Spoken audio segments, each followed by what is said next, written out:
اعوذ باللہ من الشیطان الرجیم بسم اللہ الرحمن الرحیم سبحان الذی 15واں پارہ سورہ بنی اسرائیل 70ویں سورت رکوع نمبر 11 اور 12 آیت نمبر 94 وما منع الناس ان یؤمنوا اذ جاءهم الہدی اور لوگوں کے پاس جب ہدایت آ گئی تو انہیں اس پر ایمان لانے سے الا ان قالوا ابعث اللہ بشرا رسولا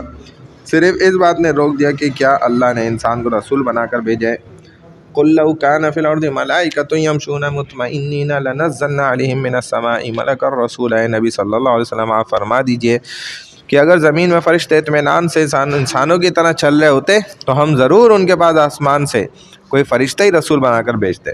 قل کفی باللہ شہیدا بینی و بینکم آپ فرما دیجئے کہ میرے اور تمہارے درمیان اللہ ہی کی گواہی کافی ہے انہ کان بعبادہ خبیرا بصیرا بے شک وہ اللہ اپنے بندوں کی ہر بات سے واقف اور ہر چیز کو دیکھ رہا ہے ومن یہد اللہ فهو المہتد اور جسے اللہ ہدایت دے وہی ہدایت پاتا ہے ومن یضلل فلن تجد لهم اولیاء من دونہ اور جسے وہ گمراہ کر دے تو آپ ایسے لوگوں کے لیے اللہ کے علاوہ کوئی مددگار نہیں پائیں گے وَنَحْشُرُهُمْ يَوْمَ الْقِيَامَةِ عَلَى وُجُوهِهِمْ عُمْيًا وَبُكْمًا وَصُمًّا اور ہم قیامت کے دن انہیں گمراہ چہروں کے بل اوندھے اندھا گونگا اور بہرا کر کے اٹھائیں گے مأواہم جہنم ان کا ٹھکانہ جہنم ہے کلما خبت زدناہم سعیرا جب بھی جہنم کی آگ بجھنے لگے گی تو ہم اسے اور زیادہ بھڑکا دیں گے ذالک جزاؤہم بانہم کفروا بآیاتنا یہ ان مشرکین کے اعمال کا بدلہ ہے اس لیے کہ انہوں نے ہماری آیت کا انکار کیا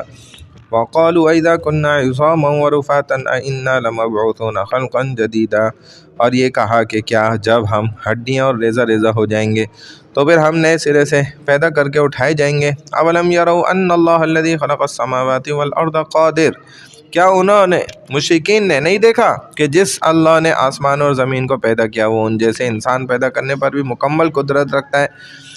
قادر علی ان یخلق مثلہم وجعل لهم اجلا لا ریب فیہ اور اسی اللہ نے ان لوگوں کے لیے موت کا ایک وقت مقرر کر رکھا ہے فابى الظالمون الا کفورا پھر بھی ظالموں نے کفر ہی کی راہ اختیار کی ہاں ایک وقت مقرر کر رکھا ہے جس کے آنے میں کوئی شک نہیں ہے پھر بھی ظالموں نے کفر کی راہ اختیار کی قل لو انتم تملکون خزائن رحمت ربی اے نبی صلی اللہ علیہ وسلم آپ فرما دیجئے کہ بالفرض اگر میرے رب کی رحمت کے خزانوں کے مالک تم ہوتے اذا لامسکتم خشیۃ الانفاق تو ان کے خرچ ہو جانے کے خوف سے تم انہیں ضرور روکے رکھتے وکان الانسان قتورا اور انسان تو بڑا کنجوس واقع ہوا ہے وَلَقَدْ آتَيْنَا مُوسَىٰ 9 آیَاتٍ بَيِّنَاتٍ اور یقیناً ہم نے موسیٰ علیہ السلام کو 9 واضح معجزات عطا فرمائے فَاسْأَلْ بَنِي إِسْرَائِيلَ إِذْ جَاءَهُمْ جب وہ موسیٰ علیہ السلام ان کے پاس نبی بن کر آئے تو فرعون نے کہا فقال له فرعون انی لأظنک یا موسیٰ مسحورا اے موسیٰ میرے خیال میں تجھ پر جادو کر دیا گیا ہے قال لقد علمت ما انزل هؤلاء موسیٰ علیہ السلام نے جواب دیا معجزات دیکھنے کے بعد یہ تو تجھے معلوم ہو ہی چکا ہے کہ الا رب السماوات والارض بصائر کہ یہ معجزات آسمان اور زمین کے پروردگار نے ہی لوگوں کو سمجھانے کے لیے نازل فرمائے وَإِنِّي لَأَظُنُّكَ يَا فِرْعَوْنُ مَثْبُورًا اور اے فرعون بے شک میں تو سمجھتا ہوں کہ تو ہلاک ہو کر رہے گا فَأَرَادَ أَن يَسْتَفِزَّهُم مِّنَ الْأَرْضِ فَأَغْرَقْنَاهُ وَمَن مَّعَهُ جَمِيعًا پھر اس فرعون نے چاہا کہ انہیں موسیٰ علیہ السلام اور بنی اسرائیل کو زمین مصر سے جلا وطن کر دے ہم اللہ نے اسے فرعون اور اس کے تمام ساتھیوں کو دریا میں غرق کر دیا وَقُلْنَا مِن بَعْدِهِ لِبَنِي إِسْرَائِيلَ اسْكُنُوا الْأَرْضَ اور اس فرعون کے غرق ہونے کے بعد ہم نے بنی اسرائیل سے کہا تم اس زمین مصر میں آباد ہو جاؤ فَإِذَا جَاءَ وَعْدُ الْآخِرَةِ جِئْنَا بِكُمْ لَفِيفًا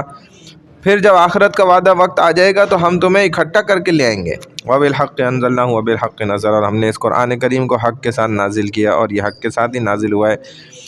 وَمَا أَرْسَلْنَاكَ إِلَّا مُبَشِّرًا وَنَذِيرًا اے نبی صلی اللہ علیہ وسلم ہم نے آپ کو صرف جنت کی خوشخبری دینے اور جہنم سے ڈرانے والا بنا کر بھیجا ہے وَقُرْآنًا فَرَقْنَاهُ لِتَقْرَأَهُ عَلَى النَّاسِ عَلَى مُكْثٍ وَنَزَّلْنَاهُ تَنزِيلًا اور ہم نے قرآن کو تھوڑا تھوڑا کر کے نازل کیا ہے تاکہ آپ اسے لوگوں کو وقفہ وقفے سے پڑھ کر سنائیں اور ہم نے بھی اسے بتدریج نازل فرمایا ہے قُلْ آمِنُوا بِهِ أَوْ لَا تُؤْمِنُوا نبی صلی اللہ علیہ وسلم آپ فرما دیجئے کہ تم اس قرآن کریم پر ایمان لاؤ یا نہ لاؤ ان الذين اوتوا العلم من قبله اذا يتلى عليهم يخرون للاذقان سجدا بے شک وہ لوگ جنہیں اس قرآن سے پہلے تورات و انجیل کا علم دیا گیا جب ان کے سامنے قرآن کی تلاوت کی جاتی ہے تو وہ ٹھوڑیوں چہروں کے بل سجدے میں گر پڑتے ہیں وَيَقُولُونَ سُبْحَانَ رَبِّنَا إِن كَانَ وَعْدُ رَبِّنَا لَمَفْعُولًا اور وہ اہل علم کہتے ہیں ہمارا رب ہر قسم کے شرک سے پاک ہے بے شک ہمارے رب کا وعدہ پورا ہو کر رہتا ہے. وَيَخِرُّونَ لِلْأَذْقَانِ يَبْكُونَ وَيَزِيدُهُمْ خُشُوعًا، اور وہ اہل علم روتے ہوئے ٹھوڑیوں چہروں کے بل سجدے میں گر پڑتے ہیں، اور یہ قرآن ان کے خضوع اور خشوع کو مزید بڑھا دیتا ہے. یہ آیت سجدہ، اس پہ سجدہ کر لینا چاہیے. قُلِ ادْعُوا اللَّهَ وَادْعُوا الرَّحْمَٰنَ، اے نبی صلی اللہ علیہ وسلم آپ فرما دیجئے کہ اللہ کو اللہ کہہ کر پکارو یا رحمان کہہ کر. اَيَّمَّا تَدْعُوا فَلَهُ الْأَسْمَاءُ الْحُسْنَىٰ، تم جس نام سے بھی پکارو اس کے سب نام ہی عمدہ ہیں. اور آپ صلی اللہ علیہ وسلم وَلَا تَجْهَرْ بِصَلَاتِكَ وَلَا تُخَافِتْ بِهَا وَابْتَغِ بَيْنَ ذَلِكَ سَبِيلًا، اپنی نماز نہ تو بہت آواز بلند سے پڑھیں اور نہ ہی بہت آہستہ، بلکہ اس کے درمیان کا راستہ اختیار کریں. وَقُلِ الْحَمْدُ لِلَّهِ الَّذِي لَمْ يَتَّخِذْ وَلَدًا، اور اے نبی صلی اللہ علیہ وسلم آپ فرما دیجیے کہ ہر طرح کی تعریف اللہ ہی کے لائق ہے جس نے نہ کسی کو اولاد بنایا. وَلَمْ يَكُن لَهُ شَرِيكٌ فِي الْمُلْكِ، اور نہ اس کی سلطنت میں اس کا کوئی شریک ہے. وَلَمْ يَكُن لَهُ وَلِيٌّ مِّنَ الذُّلِّ وَكَبِّرْهُ تَكْبِيرًا، اور نہ ہی وہ کمزور ہے کہ اس کا کوئی مددگار ہو. اور آپ ہر وقت اس اللہ کی بڑائی بیان کرتے رہیے. صدق اللہ العظیم.